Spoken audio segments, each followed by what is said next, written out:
2 முதல் 3 வாரங்களில் ஈரான் போர் முடிவுக்கு வரும் என அமெரிக்க அதிபர் டொனால்ட் ட்ரம்ப் நம்பிக்கை தெரிவித்துள்ளார்.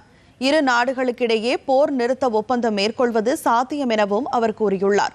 வெள்ளை மாளிகையில் பேசிய அவர், போர் நிறுத்த ஒப்பந்தம் செய்து கொள்ள ஈரான் விரும்புவதாகவும், அத்தகைய திருப்புமுனை எட்டப்பட்டால் இன்னும் விரைவாகவே தீர்வு கிடைப்பதற்கான சாத்தியக்கூறுகள் இருப்பதாகவும் குறிப்பிட்டார்.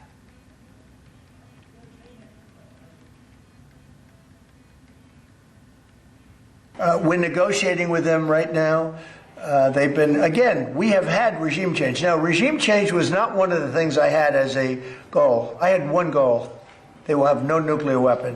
And that goal has been attained. They will not have nuclear weapons. But we're finishing the job.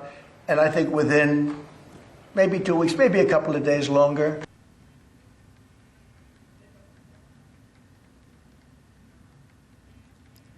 இதனிடையே இரு நாடுகளுக்கிடையேயான நம்பிக்கை என்பது முற்றிலும் இல்லை என ஈரான் வெளியுறவு அமைச்சர் அப்பாஸ் அராக்சி கூறியுள்ளார். தனியார் தொலைக்காட்சிக்கு பேட்டியளித்த அவர், அமெரிக்காவின் நடவடிக்கைகளில் நேர்மையில்லை என்றும் விமர்சித்தார். அமெரிக்க அரசுடனான பேச்சுவார்த்தைகளில் தங்களுக்கு ஒருபோதும் நல்ல அனுபவமும் கிடைத்ததில்லை என்றும் அராக்சி தெரிவித்தார்.